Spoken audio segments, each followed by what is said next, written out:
Seri 4 Pelangi di Langit Singasari. Panasnya Bunga Mekar. Cerita, Esa Mintarja.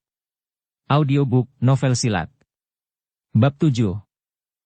Ada sepercik perasaan malu di dalam dirinya, justru karena di padepokan itu ada seorang gadis yang meningkat dewasa. Meskipun demikian, Mahisa Bungalan tidak akan meninggalkan padepokan itu.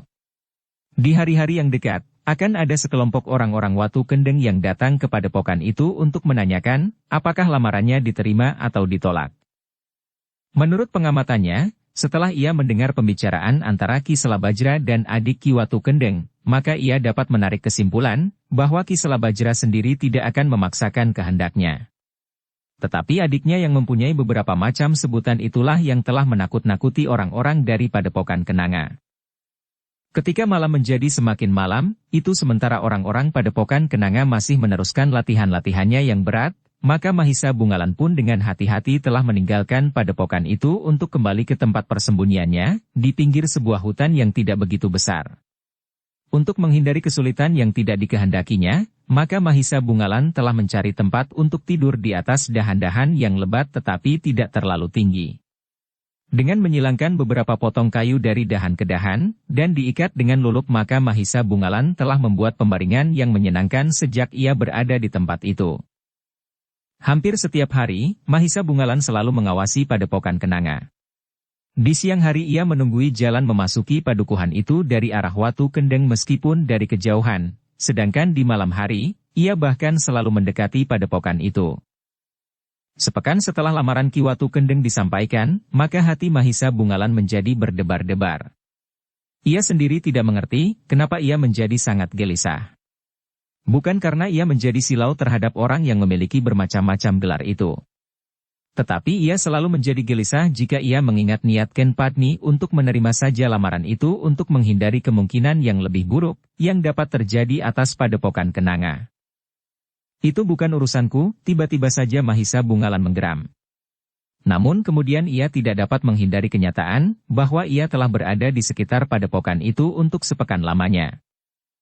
Di hari yang kelima, Mahisa Bungalan sama sekali tidak melepaskan pengawasannya atas jalan yang memasuki padepokan Kenanga dari arah Watu Kendeng seperti yang pernah diketahuinya. Ia memperhatikan segenap orang yang datang.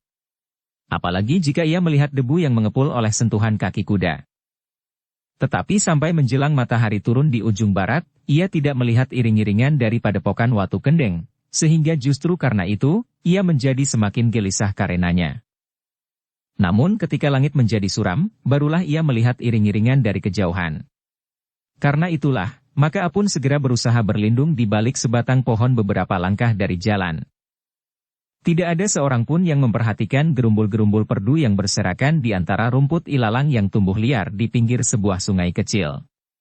Karena itu, maka mereka pun tidak melihat bahwa ada orang yang dengan sengaja telah menunggu kehadiran mereka. Dari kejauhan, Mahisa Bungalan tidak berani memastikan apakah di antara mereka terdapat orang yang bergelar di antaranya Gagak Beranang itu.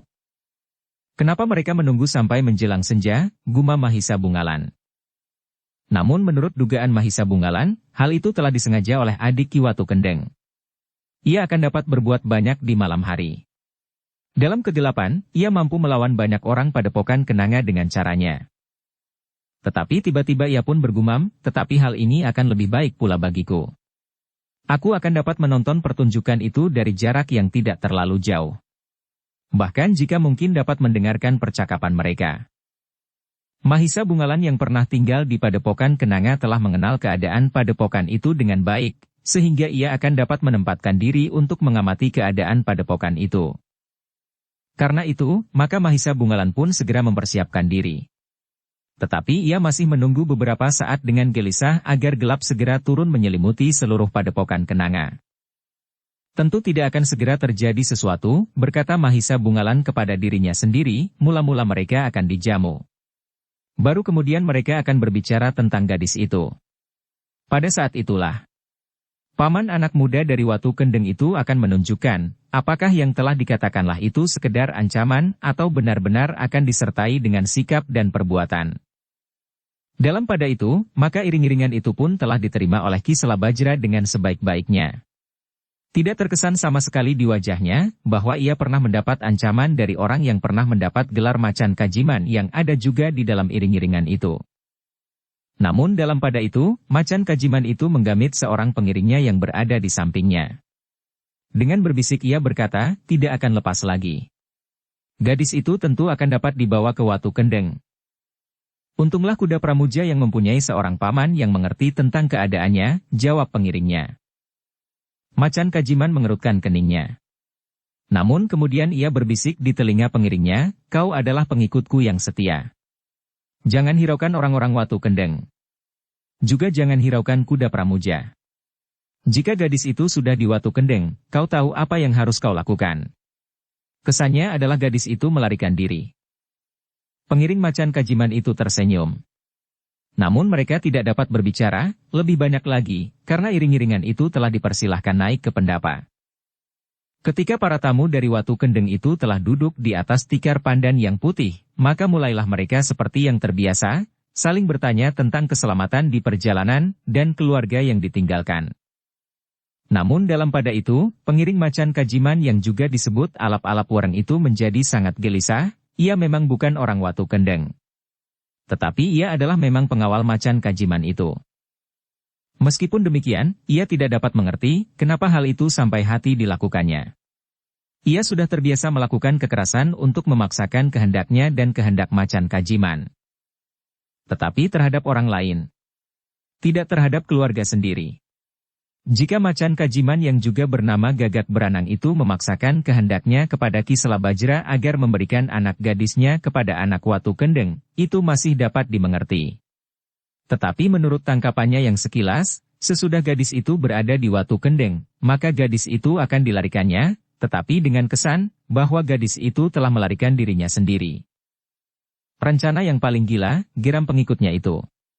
Betapa kasar jiwanya, tetapi ia masih belum dapat mengerti jalan pikiran Gagak Beranang yang gila itu. Meskipun demikian ia tidak dapat membantah atau mencegahnya. Jika hal itu harus terjadi, maka ia hanya akan melaksanakan saja. Tentu ia harus memanggil pengikut Gagak Beranang yang lain dan memberikan kesempatan kepadanya untuk melarikan gadis itu, sementara ia dan Gagak Beranang akan berpura-pura ikut kehilangan, dan barangkali ikut mencarinya pula. Orang itu menarik nafas dalam-dalam. Seorang dari Watu Kendeng yang duduk di sampingnya mendengar seolah-olah orang itu berdesah, sehingga karena itu ia pun bertanya lirih, kenapa kau berdesah? Pengikut Gagak Beranang itu mengerutkan keningnya, jawabnya, tidak apa-apa. Dan aku tidak berdesah. Tetapi aku hanya berdesis saja. Orang Watu Kendeng yang duduk di sampingnya hanya mengangguk-angguk saja. Ia tidak mengerti apa yang sedang dipikirkan oleh orang yang duduk di sebelahnya itu. Seorang pengikut adik Ki Watu Kendeng yang kebetulan sedang berkunjung ke padepokan itu. Sejenak kemudian, setelah kebiasaan untuk saling bertanya tentang keselamatan itu selesai, maka mulailah beberapa orang cantrik menghidangkan sekedar makanan dan minuman. Sementara orang-orang yang berada di pendapa itu makan dan minum sambil berbicara tentang keadaan serta padepokan masing-masing, maka malam pun mulai turun menyelubungi padepokan Kenanga. Di pendapa, di ruang dan bilik, dan di sudut-sudut rumah lampu minyak sudah mulai dipasang. Namun orang-orang yang berada di pendapa itu nampaknya masih saja belum sampai kepada maksud pembicaraan yang sebenarnya. Aku tidak telaten, geram macan kajiman kepada pengikutnya, aku akan mulai dengan maksud yang sebenarnya, jangan Ki Lurah, desis pengikutnya, hal itu akan menimbulkan suasana yang kurang menyenangkan. Mungkin akan timbul ketegangan. Itulah yang aku inginkan, sahut adik Ki Watu Kendeng. Bukan ketegangan dengan orang-orang Kenanga. Tetapi ketegangan dengan orang-orang Watu Kendeng sendiri, karena mereka merasa dilampaui. Macan kajiman yang juga disebut Gagak Beranang itu menggeram. Namun ia pun kemudian berdesah, itulah yang sangat menjengkelkan. Jika aku tidak mempedulikan semuanya, maka aku kira aku akan cepat selesai. Namun akhirnya akan rusak juga jika orang-orang Kenanga tidak memenuhi keinginanku, desis Gagak Beranang. Bersabarlah sedikit, desis pengikutnya yang mengenal sifat Gagak Beranang itu karena itulah, maka adik Ki Watu Kendeng itu terpaksa memaksa dirinya untuk tetap duduk dengan menahan gejolak kegelisahannya. Seolah-olah pembicaraan mereka sama sekali tidak mengarah ke makna kedatangan orang-orang Watu Kendeng ke Padepokan Kenanga yang sudah direncanakan sebaik-baiknya itu. Baru setelah dadanya menjadi hampir retak oleh ketidaksabaran, maka barulah Ki Watu Kendeng beringsut sambil berkata, "Ki Kenanga. Tentu Ki Kenanga sudah mengerti mengapa kami sekelompok kecil ini datang ke Padepokan Kenanga.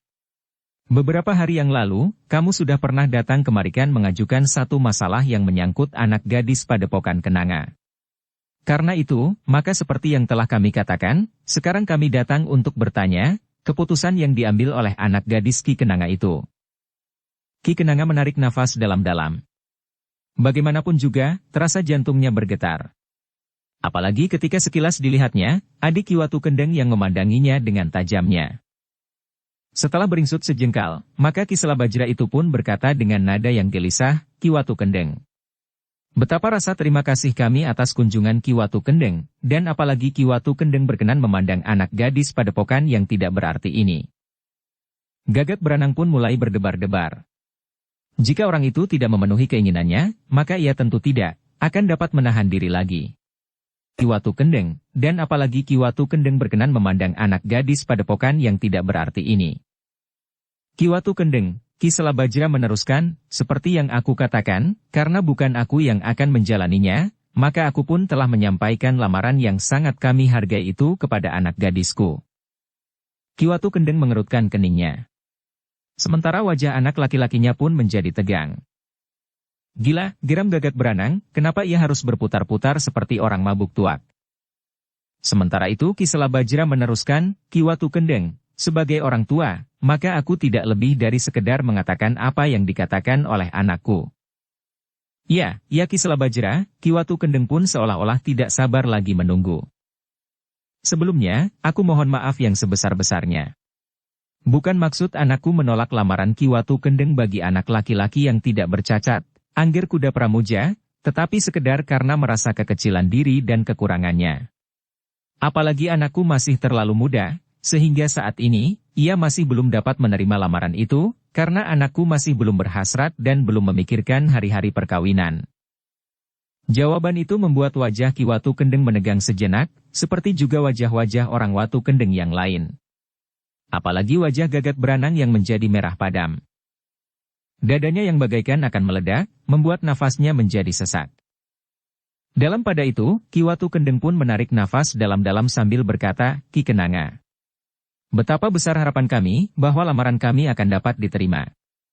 Tetapi ternyata bahwa Angger Ken Padmi masih belum memikirkan masalah perkawinan.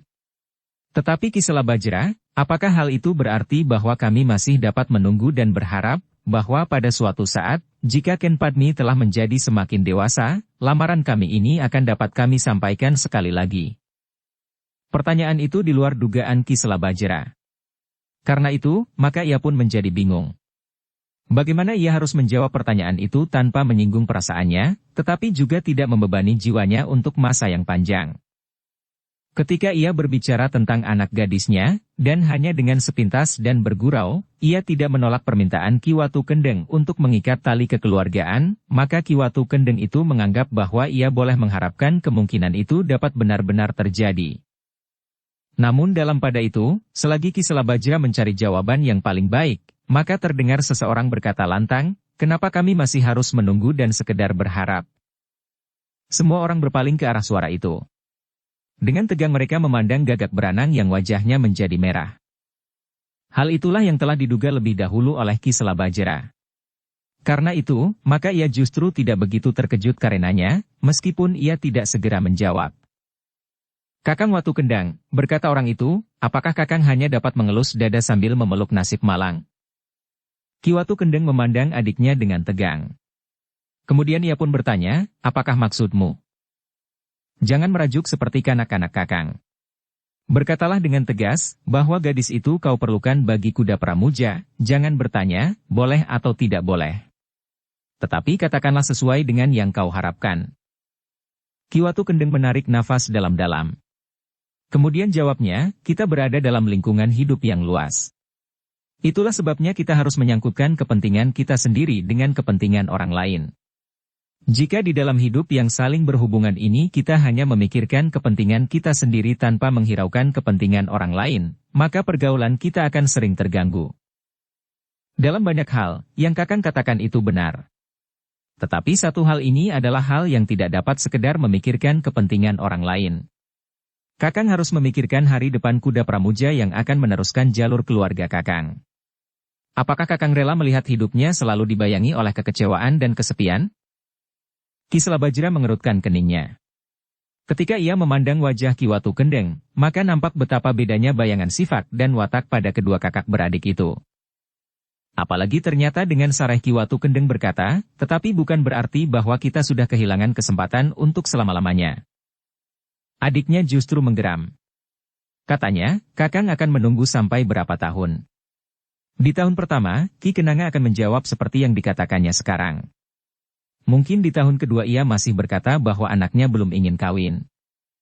Tetapi di tahun ketiga, tahu-tahu gadis itu sudah kawin dengan orang lain. Ah, jangan terlalu berprasangka. Kita masih mempunyai kesempatan untuk berbicara di hari-hari kemudian, sahut kakaknya.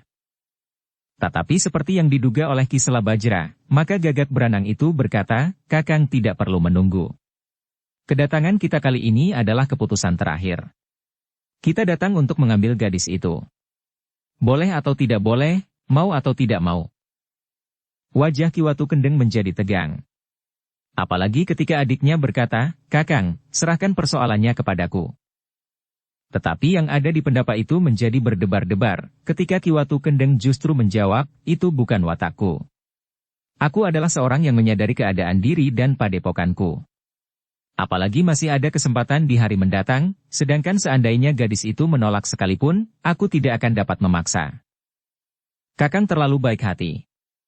Tetapi tentu tidak para pengikut Kakang. Aku akan mengajari mereka, bagaimana seharusnya menghadapi masalah-masalah yang besar seperti ini. Kuda Pramuja harus yakin akan hari depannya. Dan hari depan anak itu sebagian adalah tanggung jawab Kakang pula, berkata adiknya. Wajah Ki Watu Kendeng menjadi semakin tegang. Dipandanginya wajah adiknya yang menyala. Katanya, kau jangan menodai nama baik perguruan Watu Kendeng. Kami adalah sekelompok orang yang mempelajari olah kanuragan bukan untuk memaksakan kehendak kami kepada orang lain, aku tahu Kakang orang baik.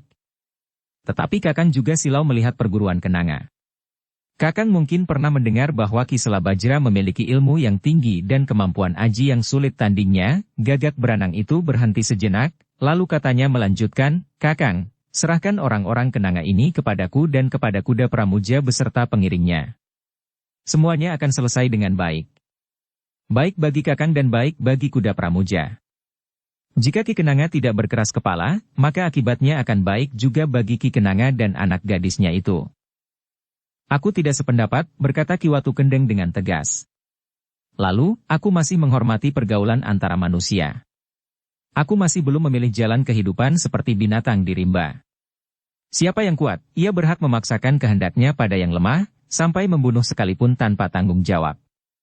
Tetapi itu terjadi di dunia binatang yang hanya hidup dalam naluri kebinatangannya. Sedangkan tidak pada kita.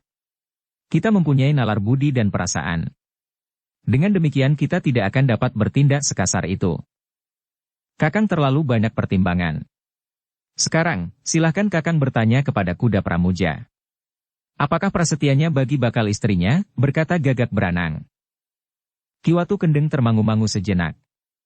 Namun kemudian ia memandang anaknya sambil bertanya, katakan. Apa yang kau kehendaki sebenarnya? Kuda Pramuja ragu-ragu sejenak. Dipandanginya wajah pamannya yang merah. Kemudian katanya, aku sudah prasetya ayah. Jika aku datang sekali lagi ke padepokan Kenanga seperti sekarang, maka itu berarti bahwa aku harus membawa Ken Padmi keluar dari padepokan ini ke padepokan Watu Kendeng. Kau gila. Benar ayah. Jika perkawinan ini urung apapun alasannya bagiku lebih baik aku mati bersama leburnya padepokan Kenanga yang akan menjadi karang abang. Cukup, bentak Ki Watu Kendeng, tentu pamanmu yang mengajari kau berbuat demikian. Sebelum pamanmu pulang ke padepokan, kau tidak pernah mengatakan demikian. Kau hanya mengatakan bahwa kau bertemu dengan Ken Padmi, dan kau merasa tertarik sekali kepada gadis itu, tanpa memilih antara hidup dan mati. Tetapi sekarang aku memilihnya ayah, jawab kuda Pramuja, aku benar-benar memilih mati daripada urung. Ki Watu Kendeng menjadi tegang. Kemudian katanya lantang, kau jangan menjadi gila karena pengaruh pamanmu. Aku tidak mengajarimu berbuat demikian. Dan kau tidak boleh berbuat demikian. Kuda Pramuja menjadi ragu-ragu. Tiba-tiba saja kepalanya pun tertunduk dalam-dalam. Kakang, Gagak Berananglah yang menyahut, mungkin Kakang dapat memaksa anak itu diam. Mungkin Kakang dapat memaksa anak itu kembali tanpa gadis yang diinginkan. Tetapi hatinya menjadi patah. Dan ia pun siap untuk membunuh dirinya sendiri. Siang atau malam, pagi atau sore, bahkan mungkin sekarang di pendapa ini, tidak, Ki Watu Kendeng memotong, ia adalah anak laki. Anak perguruan Watu Kendeng. Ia tidak akan secepat itu menjadi kehilangan akal dan putus asa, jika kau tidak mengajarinya. Alangkah rendahnya seseorang yang mati membunuh diri. Apalagi karena perkawinan yang gagal. Jika ia menusuk dadanya dengan kerisnya, maka ia adalah orang yang paling hina. Tetapi jika ia mati dengan keris di tangan dan yang telah dibasuhnya dengan darah lawan, maka ia adalah seorang pahlawan yang tidak gentar memberikan korban bagi suatu keinginan yang diyakininya. Wajah Ki Watu Kendeng menjadi merah seperti darahnya. Dengan lantang ia bertanya kepada anaknya, "Heh, kuda Pramuja. Apakah benar kau ingin berbuat gila demikian?" Pertanyaan itu benar-benar telah mengguncangkan isi dada anak muda itu. Sebenarnya ia memang tidak segarang itu. Pamannya lah yang telah mengajarinya, seperti yang dikatakan oleh Ki Watu Kendeng. Karena itu, ketika ayahnya menyudutkannya ke dalam keadaan yang sulit, maka melonjaklah nuraninya tanpa sesadarnya. "Jawab pertanyaanku," bentak Ki Watu Kendeng. Kuda Pramuja yang terkejut itu pun menjawab dengan suara bergetar, "Tidak ayah. Aku menurut apa yang ayah katakan." Ki Watu Kendeng menarik nafas dalam-dalam. Namun dalam pada itu Gagak Beranang berteriak, "Persetan orang-orang Watu Kendeng yang pengecut. Akulah yang akan menentukan sikap sebagai seorang laki-laki. Aku minta Ki Selabajra menyerahkan anak gadisnya kepada kuda Pramuja. Jika tidak, maka padepokan ini akan menjadi karang abang." "Itu bukan maksudku," Ki Watu Rendenglah yang menjawab, "jika kau ingin berbuat demikian, aku tidak bertanggung jawab.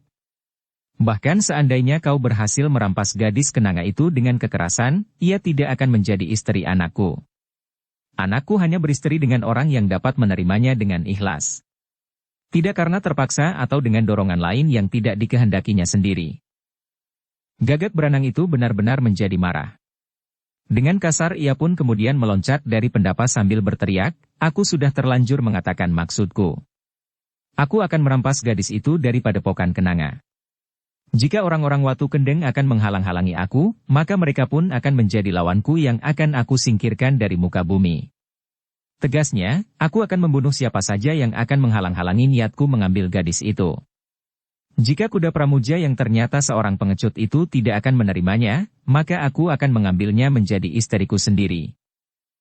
Orang-orang yang berada di pendapa itu pun menjadi tegang.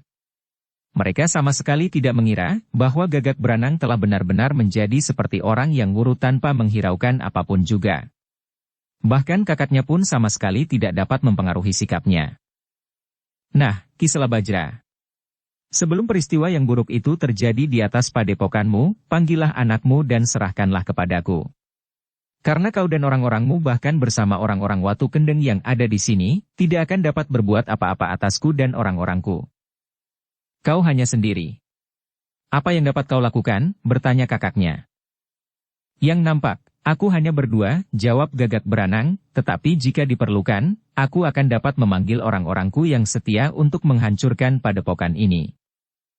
Wajah-wajah itu pun semakin menjadi tegang.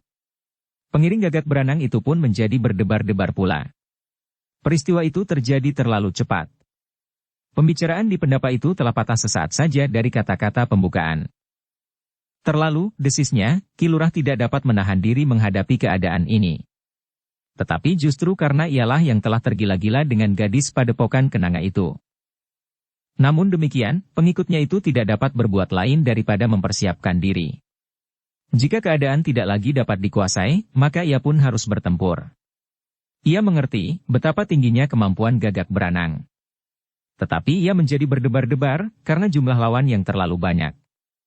Bahkan nampaknya orang-orang Watu Kendeng sendiri justru akan berdiri di pihak Padepokan Kenanga.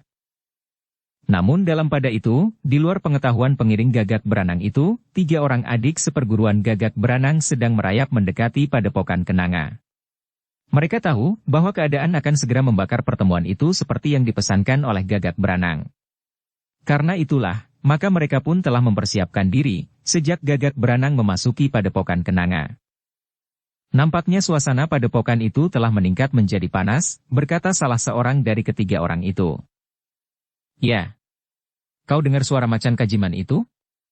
Nah, marilah, apalagi yang kita tunggu? Biarlah perkelahian itu pecah lebih dahulu. Kita akan melihat, siapakah yang akan menjadi lawannya.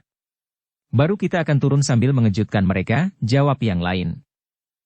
Ketiga orang itu pun kemudian menunggu sambil melekat ke dinding Padepokan. Setiap saat mereka siap untuk meloncat masuk dan melihatkan diri ke dalam arena perkelahian itu. Seperti yang diduga oleh macan kajiman, saudara laki-lakinya itu benar-benar seorang pengecut. Juga anak yang dipakainya sebagai kedok itu pun tidak dapat berbuat apa-apa. Karena itu, maka agaknya macan kajiman benar-benar harus mempergunakan kekerasan. Kawannya menarik nafas dalam-dalam. Namun yang seorang lagi tertawa sambil berkata, suatu kesempatan yang baik untuk mencari perbandingan ilmu. Selebihnya, Padepokan itu tentu memiliki sesuatu yang menarik selain anak perempuan Ki Selabajra itu. Mungkin emas, mungkin selaka, mungkin pusaka-pusaka yang berharga. Tiba-tiba saja kawan-kawannya pun tertawa tertahan. Yang seorang berdesis, bagi macan kajiman, yang penting adalah gadis itu saja, meskipun ia sudah mempunyai lebih dari 10 istri.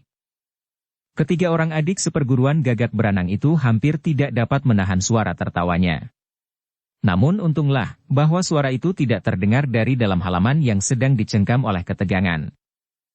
Dalam pada itu, orang-orang yang berada di pendapa Padepokan Kenanga itu bagaikan telah dipanggang di atas api.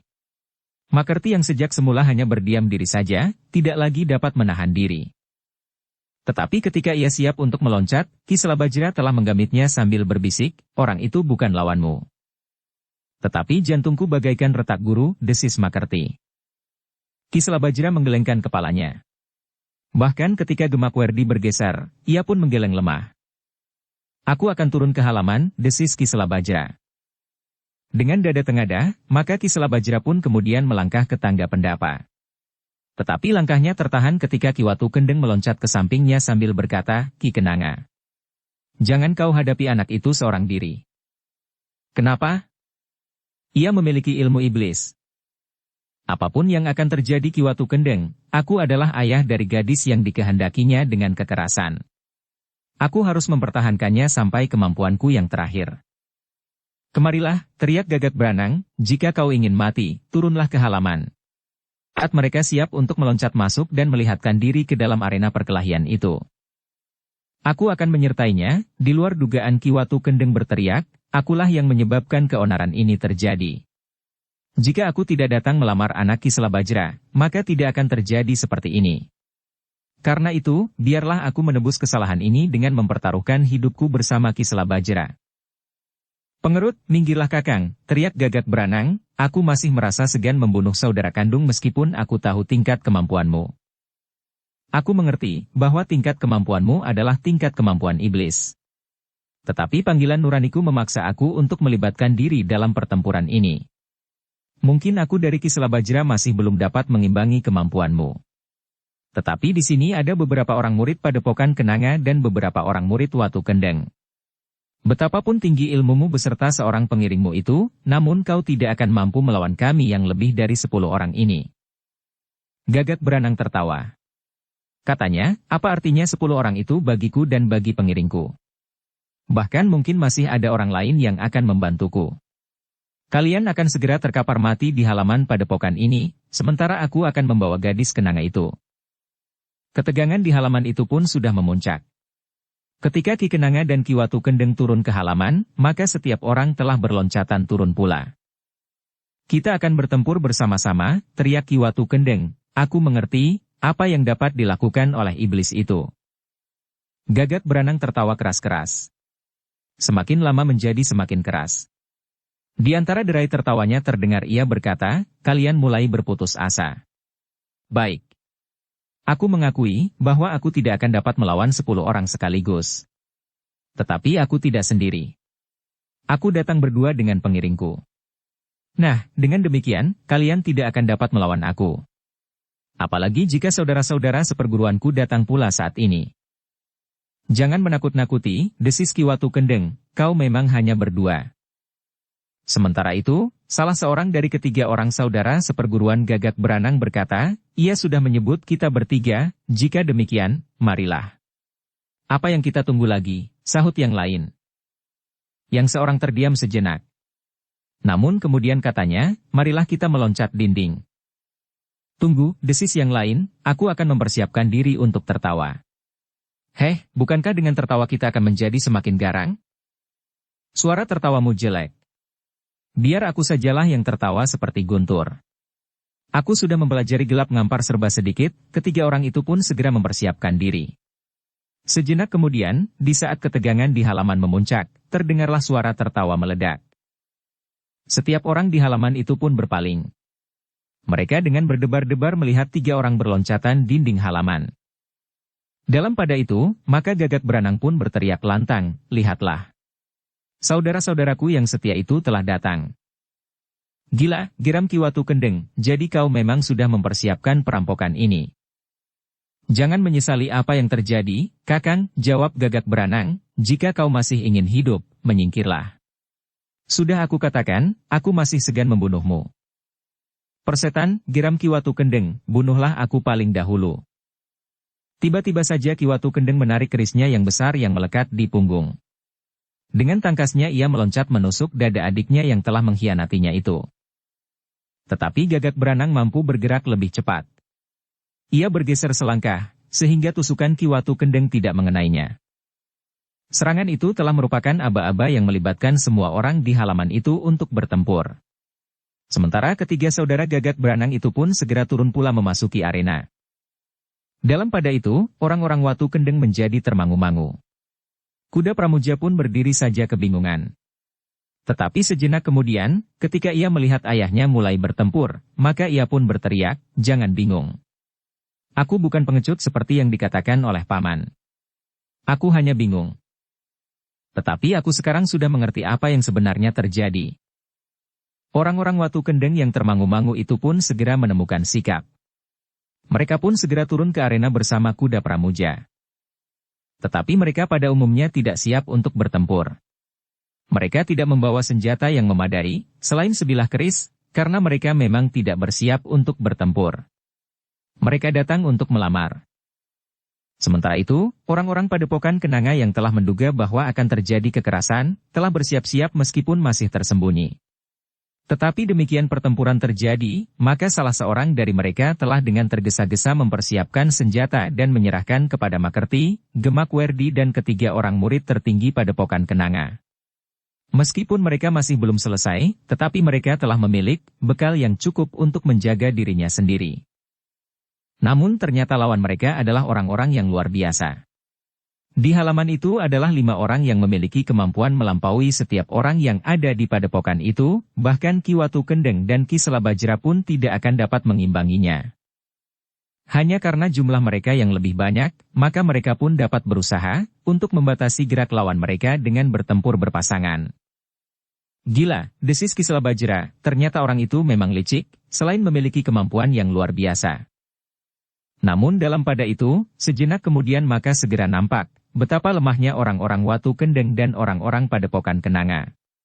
Ki Watu Kendeng dan Ki Selabajra sendiri, yang bagi orang-orang Watu Kendeng dan orang-orang Kenanga merupakan puncak dari ilmu mereka, sama sekali tidak berdaya menghadapi Gagak Beranang dan saudara-saudara seperguruannya. Karena itu, meskipun mereka berjumlah jauh lebih banyak, namun mereka pun segera terdesak. Bahkan ketika orang-orang Watu Kendeng telah mendapatkan senjata yang memadai dari orang-orang Padepokan Kenanga, ternyata mereka tidak dapat berbuat banyak. Dalam keadaan yang demikian, maka orang-orang Watu Kendeng dan orang-orang Padepokan Kenanga sama sekali tidak dapat berharap lagi. Sejenak kemudian, maka mereka akan segera dibinasakan, sementara padepokan itu akan menjadi abu. Tetapi yang paling menyedihkan bagi Ki Selabajra dan juga Ki Watu Kendeng adalah anak gadis Padepokan Kenanga itu. Namun bagaimanapun juga, orang-orang Kenanga dan orang-orang Watu Kendeng telah bertempur dengan sengitnya. Mereka memang sudah tidak mempunyai pilihan lain, kecuali dengan sepenuh kemampuan mempertahankan diri mereka. Gagak Branang, seorang pengiringnya dan ketiga orang saudara seperguruannya pun segera merasa bahwa tugas mereka tidak akan sangat berat. Mereka akan dapat memenangkan pertempuran itu. Seorang demi seorang, lawan mereka akan dapat mereka lumpuhkan, sehingga akhirnya akan sampai kepada orang terakhir. Dalam pada itu, terdengar suara Gagak Branang lantang, selagi kalian masih mendapat kesempatan. Lakukanlah perintahku. Siapa yang ingin hidup, minggirlah dan bawa gadis itu kemari. Aku akan membawanya dan menjadikannya istri yang ke-14. Penghinaan itu benar-benar telah membakar jantung Ki Selabajra. Namun betapapun juga ia tidak mampu berbuat banyak. Serangannya yang keras dan cepat, sama sekali tidak dapat menyentuh tubuh lawannya. Tetapi karena Ki Selabajra bertempur berpasangan dengan Ki Watu Kendeng, maka Gagak Branang memang harus berhati-hati. Melawan kedua orang itu, ia tidak dapat mengabaikan seperti menghadapi orang-orang yang lain, meskipun baginya kedua orang itu tidak akan mungkin mengalahkannya. Aku akan menghitung sampai 10, teriak Gagak Branang, siapa yang tidak minggir dari arena, maka mereka akan mati. Setiap orang menjadi berdebar-debar. Ketegangan pun segera memuncak ketika Gagak Branang benar-benar mulai menghitung. 1, 2, 3, 4, suara Gagak Branang lantang, 5, 6, 7, 8, 9. Suara Gagak Branang terputus, ketika tiba-tiba saja terdengar suara seorang perempuan, tidak perlu kau mengucapkan angka ke-10. Suara itu benar-benar mengejutkan. Ketika mereka yang sedang bertempur itu berpaling, maka mereka melihat seorang gadis yang berdiri di muka pintu menyandang pedang di lambung. Ken Padmi, Ki Selabajra berteriak, menyingkirlah. Tidak ayah. Aku tidak akan menyingkir, jawab Ken Padmi. Jangan bodoh, Makerti pun berteriak. Tetapi Ken Padmi masih berdiri di tempatnya. Dengan lantang ia berkata, ayah. Pusat dari persoalan ini ada padaku. Ya. Tetapi menyingkirlah. Semua orang menjadi heran melihat Ken Padmi justru tersenyum. Untuk sesaat pertempuran itu justru telah berhenti. Ayah, berkata Ken Padmi, jika ayah mengizinkan, biarlah aku mencari penyelesaian dari persoalan ini. Apa yang kau maksud? Seandainya ada perkelahian, jangan menyangkutkan orang yang tidak bersalah. Orang-orang yang berdiri di halaman itu pun menjadi semakin tidak mengerti. Mereka melihat Ken Padmi berdiri tegak tanpa kecemasan sama sekali. Ki Selabajra yang mencemaskan nasib anaknya itu pun kemudian melangkah naik ke pendapa. Tetapi anaknya sudah berteriak, aku akan mengadakan sayembara tanding. Sayembara tanding, setiap mulut telah mengulang. Ya. Sayembara tanding. Aku akan memilih seorang yang akan melindungi aku. Siapapun yang dapat mengalahkannya, maka ia berhak atas aku, apapun yang akan dilakukannya. Apakah aku akan dijadikan istrinya yang ke-25, atau akan dijadikan budak belian, aku sama sekali tidak berkeberatan. Apapun yang akan diperlakukan terhadapku, aku akan menyerah. Yang terdengar kemudian adalah suara tertawa yang meledak. Gagak Branang tidak dapat menahan gejolak perasaannya. Sambil meloncat ke depan ia berteriak, bagus. Suatu sikap yang adil dan terpuji. Segera tunjukkan kepadaku, laki-laki yang manakah yang akan kau pilih? Apakah harus seorang laki-laki? Bertanya Ken Padmi. Pertanyaan itu agak membingungkan Gagak Branang dan setiap orang yang mendengarnya. Bahkan Ki Selabajra pun bertanya dengan gagap, apakah kau sendiri yang akan memasuki arena sayembara tanding itu? Ken Padmi tertawa, sehingga ayahnya menjadi heran. Ia sama sekali tidak melihat kecemasan di wajah gadis itu. Apakah ia menjadi berputus asa dan ingin membunuh diri? Bertanya Ki Selabajra di dalam hatinya. Namun dalam pada itu Ken Padmi menjawab, aku hanya bertanya saja, ayah. Tetapi aku memang akan menunjuk seorang laki-laki yang ada di padepokan ini. Bertempur sampai tuntas. Aku tidak mengatakan mati, karena menyerah juga berarti kalah. Tidak, teriak Gagak Branang, bertempur sampai mati, akulah yang mengadakan sayembara. Karena itu, akulah yang menentukan syarat-syaratnya. Jika tidak, maka sayembara itu batal, dan aku akan membunuh diri sekarang, jangan gila, teriak Gagak Branang. Nah, kau sudah mendengar. Apakah kau setuju? Persetan, geram Gagak Branang, lalu, tunjukkan, siapakah yang kau pilih. Sejenak Ken Padmi termangu-mangu. Namun kemudian diedarkan tatapan matanya berkeliling. Dipandanginya ayahnya yang berdiri dengan tegang. Kemudian Makerti, Gemakwerdi, saudara sepupunya, kemudian murid-murid ayahnya yang lain. Namun tatapan matanya masih saja bergerak ke arah orang-orang Watu Kendeng. Ketika gadis itu memandang Ki Watu Kendeng, Gagak Branang berteriak, "Jangan kakakku. Aku masih menghormatinya. Aku menyediakan diri," teriak Ki Watu Kendeng. Tetapi Ken Padmi menggeleng. Kemudian ditatapnya wajah kuda Pramuja tajam-tajam. Ternyata anak muda itu memang bukan seorang pengecut. Sambil menengadahkan dadanya ia bergeser maju. Ia mengerti betapa tinggi ilmu pamannya. Dan ia pun mengerti bahwa ia tidak akan dapat mengimbanginya. Namun ia adalah laki-laki seperti juga pamannya seorang laki-laki. Namun akhirnya Ken Padmi menggelengkan kepalanya. Tidak. Tidak seorang pun di halaman ini yang aku pilih.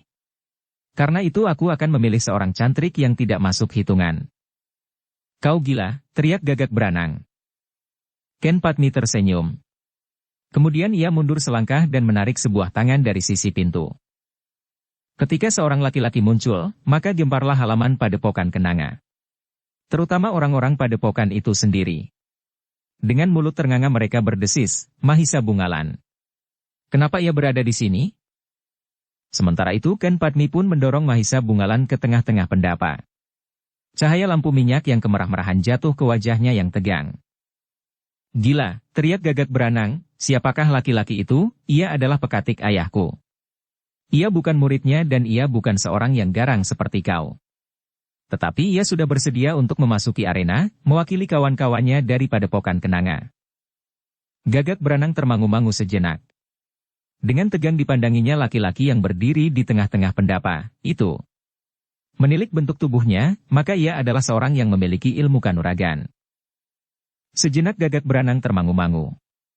Namun kemudian ia berkata, "Ken Padmi, apakah pekatik sudah jemu hidup? Ia tidak perlu mati," jawab Ken Padmi. "Tetapi jika ia mati sebelum menyatakan diri menyerah," bertanya Gagak Branang. "Itu salahnya sendiri. Tetapi mungkin ia tidak akan terlambat. Mungkin demikian ia memasuki arena, demikian ia akan menyatakan menyerah." "Persetan. Engkau mempermainkan aku, hei." Ken Padmi tidak menjawab. Ia hanya tertawa kecil sambil memandang Mahisa Bungalan yang masih berdiri diam. Dalam pada itu, Gagak Branang memang menjadi berdebar-debar. Nampaknya orang-orang Padepokan Kenanga menjadi tenang ketika orang yang disebutnya pekatik itu berada di pendapa. Karena itulah ia menjadi curiga. Meskipun demikian, kepercayaannya kepada diri sendiri memang terlalu besar. Betapapun tinggi ilmu orang-orang Padepokan Kenanga, namun tidak akan ada seorang pun yang dapat mengimbanginya dalam olah kanuragan. Karena itu, dengan wajah yang merah Gagak Branang berteriak, "Marilah, cepat. Apalagi yang kau tunggu? Apakah kau menyesal bahwa kau sudah menyediakan dirimu menjadi pahlawan di padepokan kecil yang tidak berarti ini? Lihat. Di sini ada Ki Selabaja. Dua orang pemimpin Padepokan Kenanga dan Watu Kendeng tidak dapat mengimbangi aku. Apalagi kau. Kau tentu bukan murid terpercaya. Atau kau sekedar dijadikan umpan yang tidak berarti sama sekali?" Mahisa Bungalan menarik nafas dalam-dalam.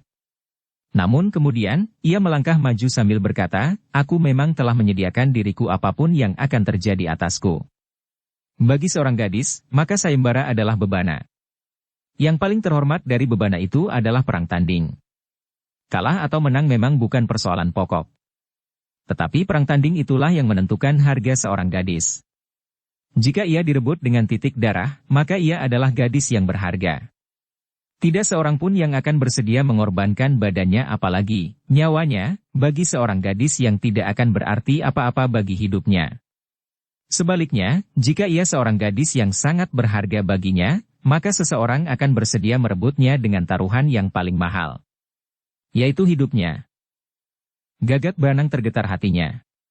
Jawaban itu telah menyentuh perasaannya, seolah-olah pertanyaan baginya, apakah Ken Padmi memang suatu keyakinan, bahwa tidak akan ada seorang pun yang dapat mengalahkannya. Tetapi semuanya telah terlanjur terjadi. Baginya, keinginannya untuk membawa gadis itu apapun namanya, tidak akan dapat dihalanginya. Justru karena ia yakin, tidak seorang pun yang dapat mencegahnya, maka ia pun kemudian berkata lantang, "Heh, cantrik yang dungu. Kau jangan membuat penilaian menurut kedunguanmu. Seorang gadis yang manapun juga, tidak ada yang cukup bernilai aku rebut dengan taruhan nyawa.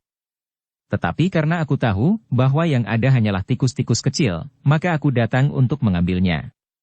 Seandainya aku harus membunuh 3 atau 4 orang dari padepokan Kenanga atau Watu Kendeng, maka nyawa mereka tidak akan berarti apa-apa bagi kesenanganku, meskipun mungkin hanya sesaat. Mungkin 1 atau 2 hari, jika ia bernasib baik, maka mungkin, sepekan atau 2 pekan, Ken Padmi akan aku anggap sebagai istriku. Tetapi pada saatnya ia akan aku singkirkan juga seperti perempuan-perempuan yang lain yang pernah ada padaku. Itu bukan apa-apa. Dan kematian kalian di padepokan ini dan padepokan Watu Kendeng pun bukan apa-apa. Karena itu jangan menganggap bahwa Ken Padmi adalah perempuan yang sangat berarti bagiku. Gila, teriak Ken Padmi yang maju selangkah. Tetapi terdengar suara Mahisa Bungalan berbisik, sabarlah. Kau berjanji untuk menyerahkan semuanya kepadaku. Ken Padmi menggeretakkan giginya. Tetapi ia berusaha untuk menahan perasaannya. Jangan marah, terdengar suara Gagak Beranang, itulah nilaimu yang sebenarnya. Bagus, jawab Mahisa Bungalan, untuk seorang gadis yang tidak berharga kau telah memaksa diri untuk memanggil saudara-saudara seperguruanmu. Aku memanggilnya untuk menyaksikan apa yang akan aku lakukan, jawab Gagak Beranang. Itulah gambaran warna hatimu yang sebenarnya. Buram, seperti buramnya kata-katamu. Tetapi adalah suatu kehormatan, bahwa kau telah sudi merebut gadis padepokan Kenanga dengan kekerasan dan perang tanding. Bagaimana juga penilaianmu? Lebih berharga lagi, adalah karena semula kau ingin memperalat kemanakanmu. Heh, bukankah kau datang melamar Ken Padmi untuk kuda pramuja? Yang barangkali kau memang ingin merampasnya kelak dengan cara apapun juga. Diam, cepat turun ke arena. Jangan berbicara saja seperti orang gila, potong Gagak Beranang. Mahisa Bungalan menarik nafas dalam-dalam. Kemudian ia pun melangkah maju dan kemudian selangkah demi selangkah ia menuruni tangga pendapa. Demikian ia berdiri di halaman, maka Gagak Beranang pun berteriak, jadilah saksi. Bahwa pekatik yang gila ini akan segera terkapar mati. Menyerah atau tidak menyerah. Aku akan membunuhnya. Tidak ada seorang pun yang dapat menghalangi aku. Kata-kataku adalah peraturan yang berlaku, karena aku dapat berbuat apa saja menurut kehendakku. Mahisa Bungalan tidak menjawab.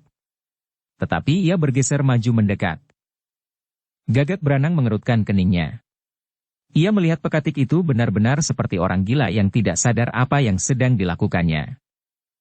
Pilihlah senjata, teriak Gagak Beranang, perang tanding ini bersenjata. Apapun yang ada dapat aku pakai sebagai senjata, jawab Mahisa Bungalan. Jawaban itu benar-benar menyakitkan hati. Tiba-tiba saja ia berteriak, beri ia senjata. Cepat, sebelum aku membunuhnya. Hampir di luar sadarnya, Makerti telah meloncat maju sambil mengulurkan pedangnya. Apakah kau bersenjata rangkap Makerti? Bertanya Mahisa Bungalan. Kau yang akan berperang tanding. Tetapi orang-orangnya akan dapat berbuat curang. Bersiaplah menghadapi segala kemungkinan. Aku mempunyai sebilah pisau belati panjang. Itu saja berikan kepadaku. Pergunakan pedangmu jika perlu. Percakapan itu benar-benar dirasa sebagai suatu penghinaan bagi Gagak Beranang yang merasa dirinya orang yang tidak ada duanya. Karena itu, maka ia pun berteriak, aku akan bersenjata sebilah keris. Kita akan mempergunakan senjata pendek. Yang terdengar adalah suara Makerti, keris jauh lebih berbahaya dari sebilah pisau belati. Jika warangan keris itu tajam, maka sebuah goresan kecil, jika terlambat diobati, akan menyeretmu ke kematian. Karena itu, meskipun bukan sebuah pusaka Linui, pergunakan kerisku Mahisa Bungalan tersenyum. Jawabnya, terima kasih Makerti. Mudah-mudahan aku dapat memenuhi kewajiban ini sebaik-baiknya. Lakukanlah. Kau bukan saja pelaksana sayembara tanding. Tetapi kau peserta sayembara itu sendiri, Makerti berdesis perlahan. Ah, Mahisa Bungalan berdesis. Sekali lagi Gagak Beranang merasa terhina. Karena itu maka ia pun berteriak, cepat. Aku akan segera mulai. Mahisa Bungalan pun bergeser lebih ke tengah. Sementara orang-orang yang berada di halaman itu mengerumuninya dalam kelompok-kelompok yang bersiap-siap menghadapi segala kemungkinan di pendapakan. Padmi berdiri tegak dalam pakaian khususnya dan sebilah pedang di lambung. Ia adalah pewaris yang paling lengkap dari ilmu Padepokan Kenanga, melampaui murid-murid laki-laki yang paling terpercaya dari padepokan itu. Mahisa Bungalan termangu-mangu sejenak. Ia teringat saat-saat ia memasuki padepokan itu bersama Makerti. Padepokan itu menerimanya dengan curiga dan bahkan terjadi arena perkelahian seperti yang terjadi malam itu. Jangan tertidur, teriak Gagak Beranang, atau kau menyesal. Mahisa Bungalan memang sudah tidak sabar lagi. Sekilas dipandanginya wajah ketiga saudara seperguruannya yang tegang. Namun tiba-tiba salah seorang dari mereka tertawa sambil berkata, kau sempat juga bermain-main dengan pekatik gila itu. Tetapi ada juga baiknya, jika darah telah membasahi halaman ini, maka orang-orang Kenanga dan Watu Kendeng akan menggigil ketakutan. Bersambung ke bab 8. Dukung kami dengan subscribe, follow, like, komen dan share. Terima kasih.